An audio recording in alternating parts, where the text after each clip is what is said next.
Bismillahirrahmanirrahim. Assalamualaikum warahmatullahi wabarakatuh. Alhamdulillah wassalatu wassalamu ala Rasulillah. Asyhadu an la ilaha illallah wa asyhadu anna Muhammadan abduhu wa rasuluh. Allahumma salli wa sallim ala sayyidina Muhammadin wa ala alihi wa ashabihi wa man tabi'ahum bi ihsanin ila yaumiddin. Amma ba'du, para alim, ulama, asatid, murabbi, mubaligh, para kiai, sesepuh, bini sepuh Masjid Baitus Salam yang saya hormati, Bapak Ibu jamaah sholat subuh, muga-muga dipun paringi sehat. Muga-muga sehat awake, sehat atine, sehat duwike. Wong urip niku nek empun awake sehat, duwike akeh, atine ayem. Luar biasa. Saat ini, detik ini, banyak orang yang sedang diuji oleh Allah, sakit, menghadapi sakit. Kita diberikan oleh Allah kondisi sehat, bisa jamaah sholat subuh di masjid, kemudian dilanjutkan dengan taklim, menuntut ilmu. Ada dua kemuliaan yang saat ini minimal kita lakukan selain sholat. Yang pertama, sholat subuh berjamaah di masjid lagi.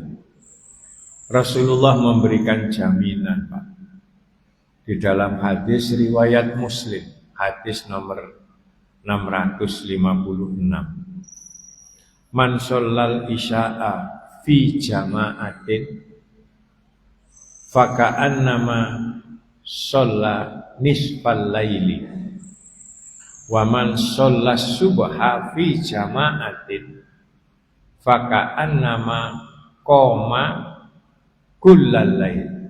Rawahu Muslim. Kalau ada orang gelem sholat isya berjamaah, maka ia bagaikan sholat separuh malam. Wa man sholla subha fi jama'atin faka'annama qoma kullal laili. Dan siapa orangnya yang mau sholat subuh berjamaah, maka ia bagaikan sholat semalam suntuk. Luar biasa. Setelah kita sholat subuh, zikir, doa, kemudian taklim, menuntut ilmu, mendengarkan, mengkaji tausiah. Rasulullah pun juga menjamin di dalam hadis riwayat Muslim, ditaruh di babul ilmi, bab ilmu. Man salaka tariqan yaltamisu bihi ilman sahalallahu lahu tariqan ilal jannah. Siapa orangnya yang mau menuntut ilmu, salakan itu maknanya ngambah. Orang yang sedang ngambah nuntut ilmu disebut salik. Siapa orangnya yang sedang meniti jalan menuntut ilmu, sahalallahu lahu tariqan ilal jannah, maka Allah telah memberikan jalan mudah menuju surga. Bapak Ibu, inilah sebuah keistimewaan dua hal yang diberikan oleh Allah pada kita. Hal yang menyebabkan kita gelem sholat subuh, gelem ngaji, gelem dzikir, gelem doa, karena kita didasari sudah oleh Allah diberikan yang namanya iman dalam jiwa. Kalau tidak punya dasar iman, maka tidak mungkin seseorang itu akan apa? Akan bisa menjalani hal atau amal soleh seperti yang kita lakukan seperti pada pagi hari ini. Nah, iman yang sudah Allah berikan pada kita ini oleh Allah dihargai lebih baik daripada emas sepenuh bumi. Innal ladzina kafaru wa matu wa hum kuffar fala yuqbala min ahadihim mil'ul ardi dahabaw wala wiftada bih. Surat Ali Imran ayat 91. Jadi orang kafir itu Pak, besok di akhirat dia untuk menebus kekafirannya itu, mereka bilang sama Allah, ya Allah, jangan kau aku siksa ini, aku akan mengganti dengan emas sepenuh bumi. Padahal sudah di akhirat, kan gak mungkin Pak bisa masuk ke dunia lagi dolek emas teko endi. Tapi saking bujeke pikiran, sakmunine sampai dia bilang, ya Allah balekno aku nang donya, aku akan mengganti kekafiranku ini dengan emas sepenuh bumi. Gak iso. Orang yang di surga pun juga akan meminta kepada Allah supaya dikeluarkan ke dunia. Untuk apa? Mereka ingin berbuat yang lebih baik. Sing nduk neraka demo minta agar hidup di dunia walaupun sebentar karena ia ingin berbuat baik atau beriman. Sing nduk gone swarga juga demo kepada Allah dihidupkan kembali agar bisa ke dunia walaupun sebentar, dia akan berusaha melakukan sesuatu yang lebih baik. Tapi oleh Allah dua-duanya ditolak karena sudah menjadi ketentuan yang tidak mungkin Allah merubahnya. Hadirin, kata Ali, Sayyidina Ali radhiyallahu anhu di dalam fatwa beliau, dia pernah bilang, an-ni'amu sittatu asya'a. Nikmat itu ono 6. Nomor 1 al-Islam, nomor 2 Quran, nomor 3 afiyah kesehatan, nomor 4 ditutup aibnya oleh Allah, nomor 5 merasa cukup atas pemberian Allah, sing nomor 6 wuli dan Nabi, dilahirkannya Rasulullah. Oleh karena itu, ketika orang itu sudah bisa berbuat baik seperti ini, berarti nikmat itu ada dalam jiwa kita. Menyadari bahwa apa? Awake dhewe niki sadar bahwa kita itu minallah, ilallah, lillah, billah, ma'allah, indallah. Jadi wong dunya niku Pak, rute perjalanannya besok mulai lahir kita harus sadar kita ini minallah, dari Allah. Ketika lahir ke dunia untuk apa? Lillah. Wa ma khalaqtul jinna wal insa illa liya'budun. Nek wis nyadari kita dari Allah, lillah, hidup di dunia untuk Allah, ilallah, kita pun akan kembali kepada Allah. Inna lillahi wa inna ilaihi raji'un. Sing nomor 4, nek wis ilallah, menuju Allah, maka kita akan selalu dengan Allah. Hatinya merasa merasa diawasi oleh Allah. Sehingga Kanjeng Nabi dawuh, antak budallaha ka'annaka tarahu fa illam takun tarahu fa innahu yaraka. Manakala kamu sedang beribadah, kata Rasulullah, seolah-olah engkau melihat Allah. Fa illam takun tarahu fa innahu yaraka. Bila kita tidak bisa merasa dilihat oleh Allah, maka sungguh Allah telah melihat kita. Kemudian nek wis iso ngono, awake dhewe niki munggah maneh selalu bersama Allah, ma'allah. Bagaimana orang yang bisa bersama Allah?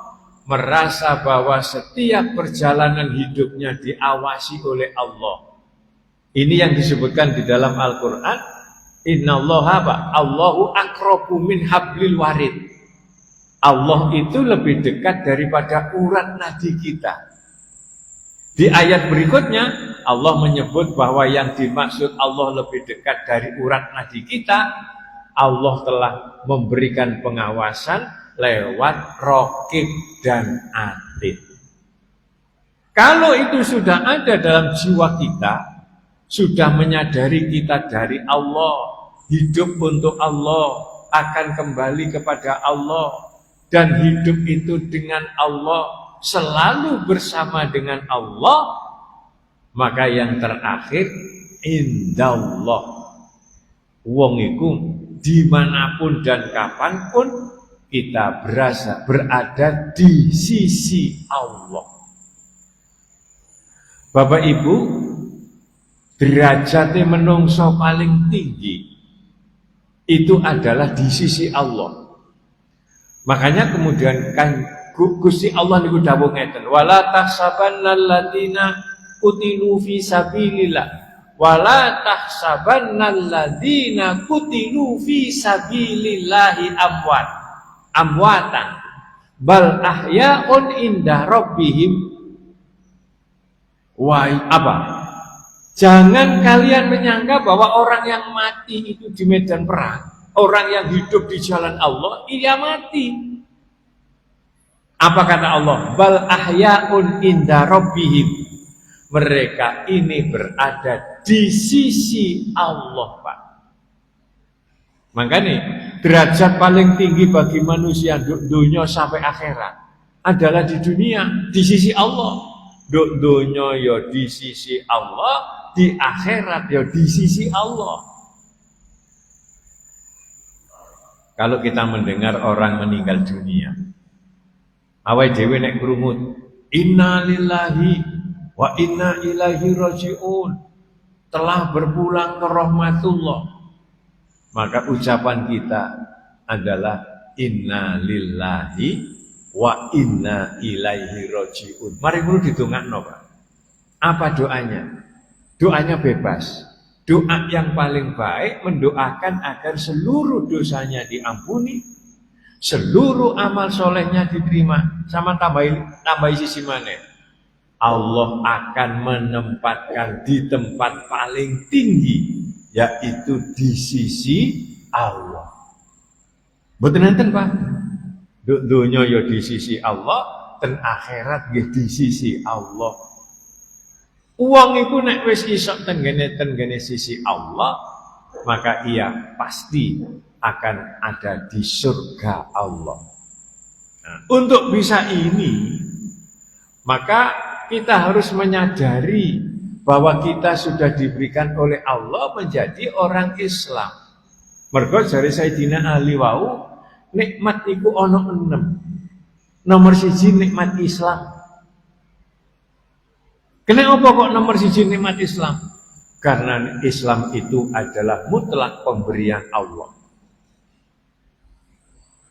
Nomor 2 nikmat Quran. Quran, Pak.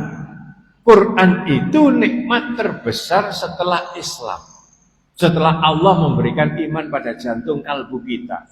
Sampai-sampai iblis Pak. Iblis niku nangis. Nangis piye? Nangis sing nomor 1, iblis niku nangis ketika dilaknat oleh Allah.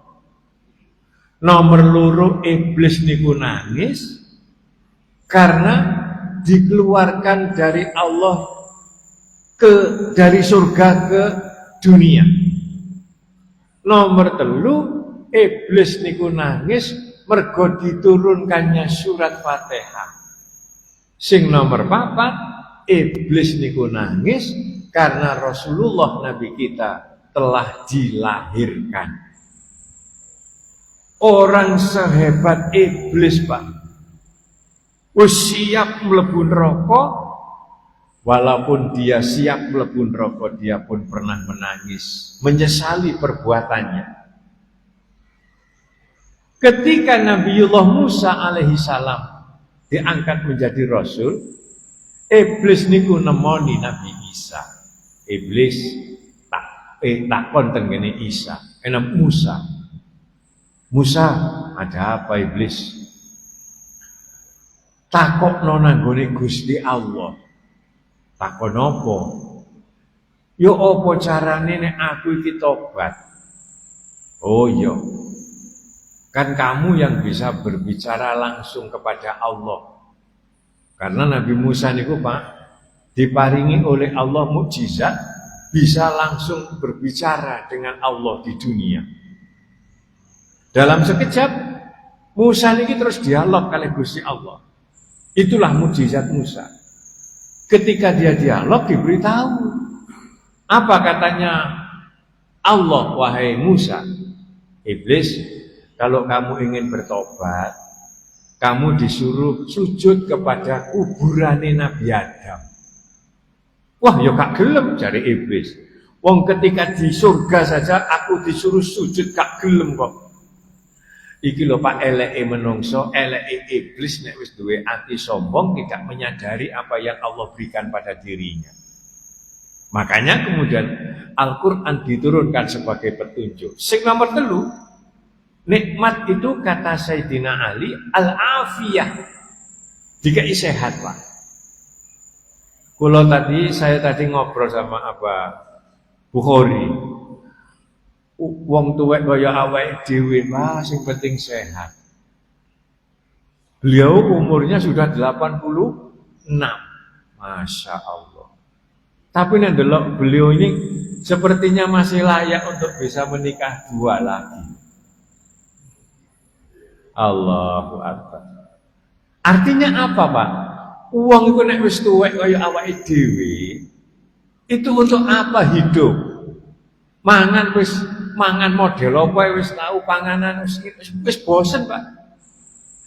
Maka tinggal menikmati kehidupan supaya sehat.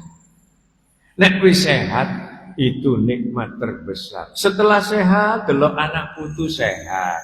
Setelah sehat delok anak putu rumah tanggane penak. Masya Allah. Sungguh celaka ketika di usia tua dia tidak bisa menikmati kebahagiaan. Wis tuwek kate matek, wis pensiun, berurusan dengan KPK.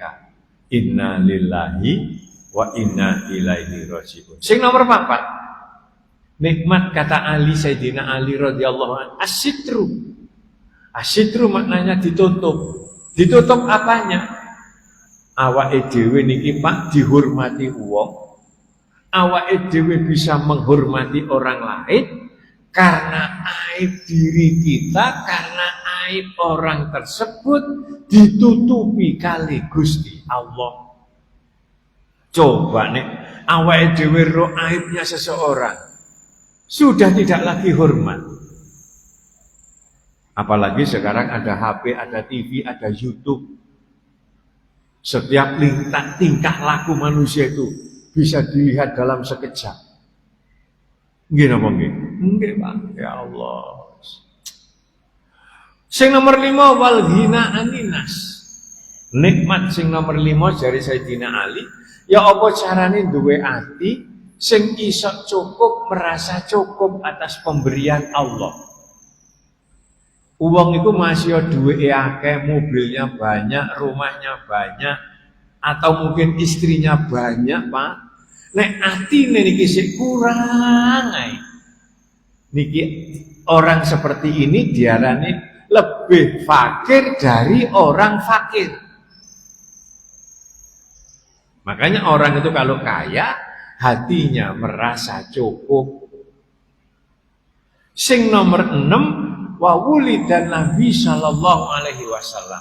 Nikmat katanya Sayyidina Ali adalah nikmat dilahirkannya Nabi sallallahu alaihi wasallam. Bapak Ibu, ketika orang seperti kita sudah di usia tua, di usia senja, Apa yang harus kita lakukan? Nomor siji, yang kita harus lakukan, ya apa carane kita ini melakukan amal, nilainya kecil, pahalanya besar. Kalau dulu Bapak Ibu ketika kita membaca Quran, mungkin 1 jam bisa 3 sampai 4 juz, karena masih muda, lidahnya masih lancar, mripate masih bening. Saiki maca Quran dulu ya wis ngeluh. Makanya kemudian nek wis sehat, nikmat iki diberikan oleh Allah pada kita, tinggal satu, menyongsong ya apa carane husnul khotimah. Piye carane agar kita bisa menyongsong menyambut husnul khotimah ketika di usia sudah tua? Mencari beramal yang ringan tapi pahalanya besar. Nomor siji, kita diupayakan kata Rasulullah sering-sering maca surat Al-Ikhlas. Bismillahirrahmanirrahim. Qul huwallahu ahad, Allahus samad, lam yalid wa lam yulad wa lam yakul lahu kufuwan ahad. Jarine Kanjeng Nabi, man qara'a surat Al-Ikhlasi la ta'dilu sulusayil Quran. Kalau ada orang mau membaca surat Al-Ikhlas 1 kali saja, maka ia bagaikan membaca apa? Sepertiga Al-Quran. Lah nek padha karo sepertiga Al-Quran berarti maca ping 3 sama dengan khatam Quran. Maca Quran wakeh abot, maca Al-Ikhlas ping 3 padha karo khatam Quran. Sing nomor 2, ibadah amal sing ringan tapi pahalanya besar. Nomor 2, rajin maca tahlil. La ilaha illallah. Nek gelem diterusno Muhammadur Rasulullah. Muhammadun apa Muhammadan? Nek la ilaha illallah Muhammadur Rasulullah. Man akhiru kalamihi la ilaha illallah dakhalal jannah. Siapa orangnya yang di penghujung hidupnya masih rajin, masih bisa membaca la ilaha illallah, surga dia. Sing nomor 3, kalimatani khafifatani fil lisan sakilatani alal mizan. Ada 2 kalimat nek diucapno niku ringan, Pak. Tapi nanti di akhirat ini akan menjadi timbangan amal itu berat. Dawuh Kanjeng Nabi napa? Subhanallahi wa bihamdihi subhanallahil azim. Nah, biasanya nek panjenengan Yasin tahlil ini biasanya dibaca subhanallahi wa bihamdihi subhanallahil azim. Kadang-kadang maca ngene iki nek Yasinan tahlilan tok. Oh, padahal ini Pak, nek diwaca bisa memberatkan timbangan kelak di akhirat. Sing nomor 4, melakukan ibadah yang ringan tapi pahalanya sangat besar. Apa kata Rasulullah? Berusaha istiqomah menjalani sembahyang duha 2 rakaat di awal waktu. Awal waktu duha itu jam pinten Pak kira-kira sakniki? Jam 6. Nah, nek ana wong gelem sembahyang duha 2 rakaat di awal waktu duha, maka orang ini sama dengan mensodakoi 360 ruas tubuh kita. Tubuh kita ini Pak nek dihitung niki ada 360 ruas. Niki aja sudah ada berapa? 1, 2, 3, 4, 5, 6, 7, 8, 9, 10, 11, 12, 13, 14. Drijine awake dhewe niki ada 14 ruas, Pak. 1 ini. Iki bendina jare Kanjeng Nabi kudu disodakoi. Padahal ini tubuh ada 360. Misalkan kita sedekah karo duit 100 ping 300 swidak. Wis piro Pak? Itu tiap hari. Ini bisa diganti dengan sholat duha 2 rakaat. Enteng napa abot? Enteng Pak.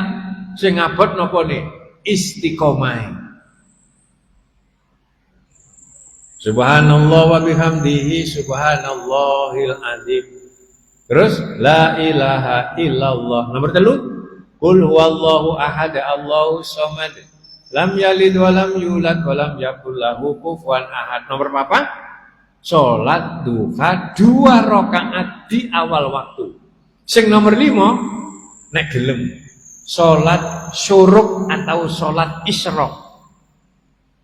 Nanti sampean buka tenggene hadis Sunan Tirmidzi atau Sunan Tobroni. Man sholat subha fi jama'atin fil masjidi. Man sholat subha fi jama'atin fil masjidi. Summa qa'ada. Summa yadkurullaha. Summa sholat rok'ataini. Summa man sholat subha fi jama'atin. Summa qa'ada. Summa yadkurullaha hatta tatlu asyamsu. Summa sholat rok'ataini. Ka'ajri hujatin wa umratin tamatan. Siapa orangnya yang mau sholat subuh berjamaah di masjid Pak? Kemudian orang tersebut setelah salam duduk di tempat di mana dia sholat. Kemudian dia berzikir kepada Allah sampai matahari terbit. Lalu orang ini sholat 2 rakaat. Ka'ajri hujatin wa umrotin, bagaikan dia haji dan umroh sempurna. Kalau orang punya duit Pak, iya bisa umroh, bisa haji. Bagi orang yang tidak punya duit, Allah memberi jalan pintas dengan sholat sunnah isyraq.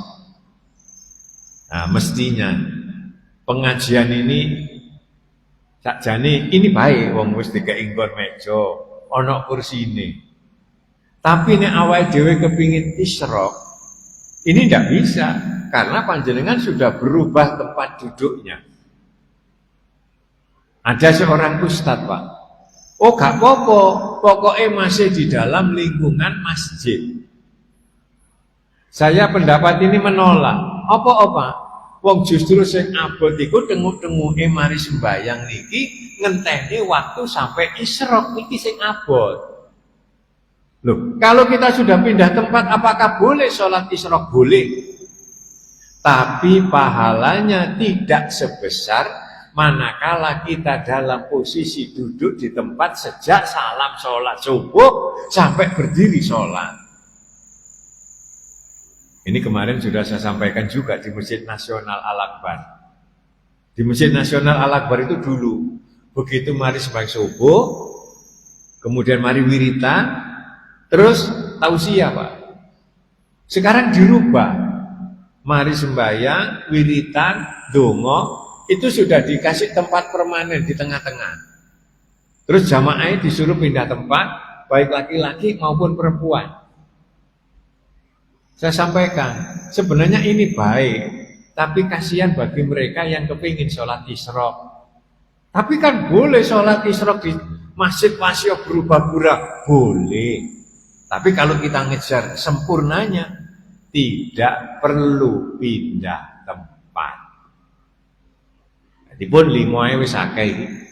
Maca tahlil, maca al-ikhlas, subhanallah wa bihamdihi subhanallahil azim. Kemudian 2 rakaat sholat duha dan yang terakhir sholat isyraq. Bapak Ibu masih ada waktu sekitar 4 jam. Barangkali ada yang mau bertanya, monggo. Walaupun tidak ada kaitannya dengan pengajian. Kalau tidak ada ya tidak apa-apa. Allahumma gak ono sing takon. Pun nggih? Oh nggih, monggo nuwun sewu. masuk masjid.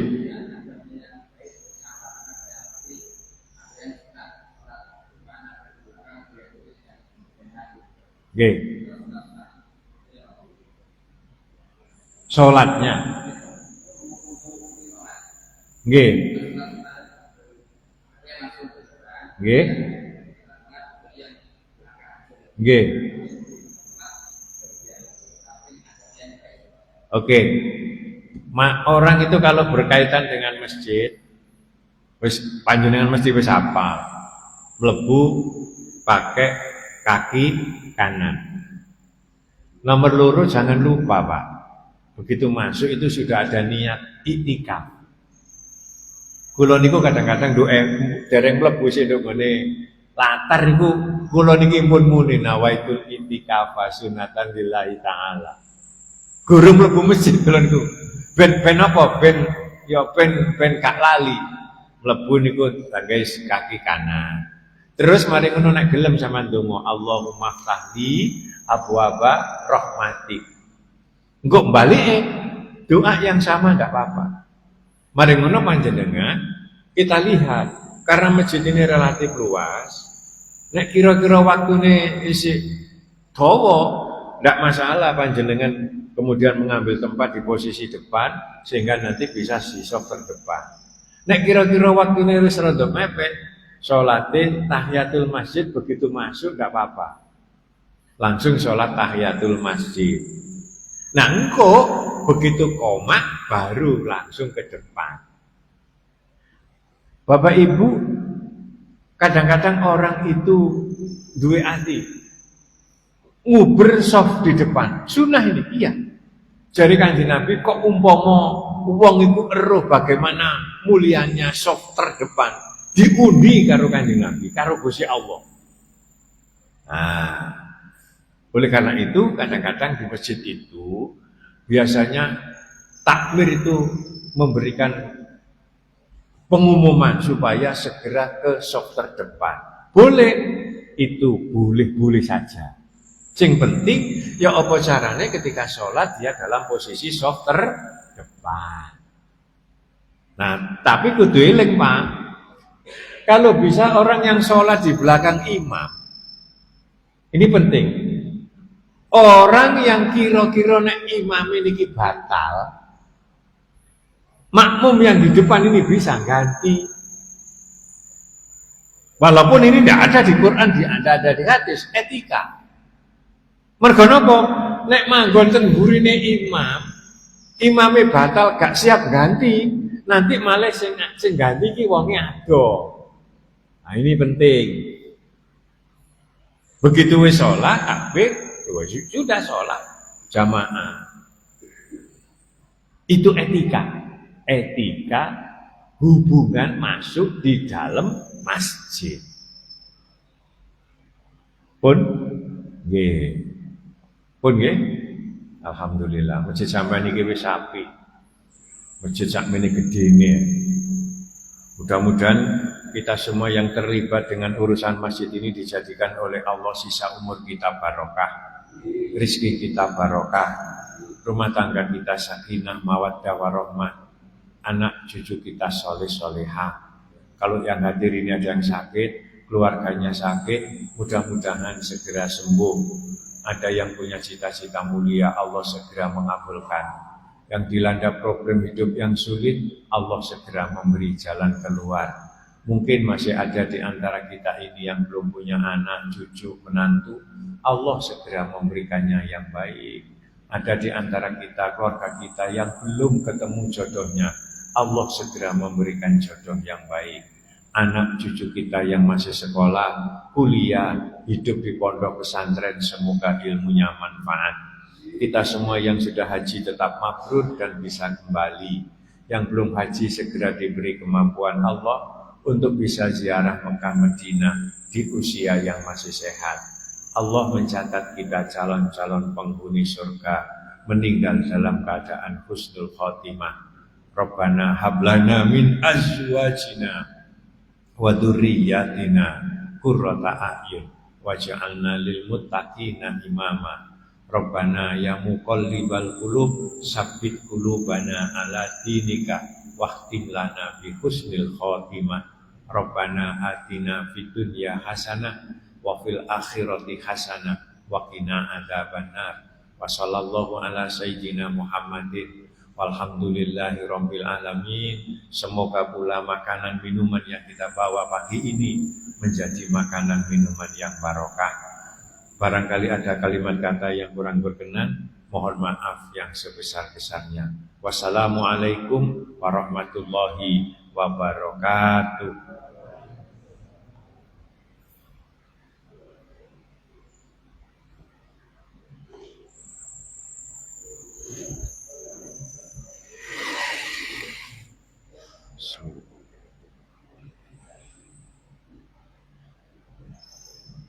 Jamaah sekalian, kami persilakan untuk berdiri tangan yang ada di samping utama, terus di sisi timur barat.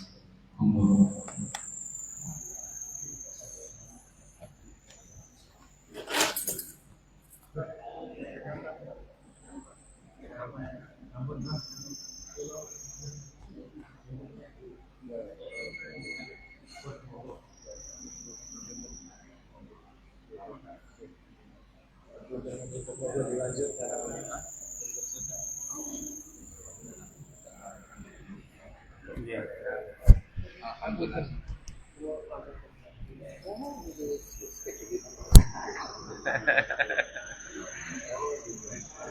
Ngapunten.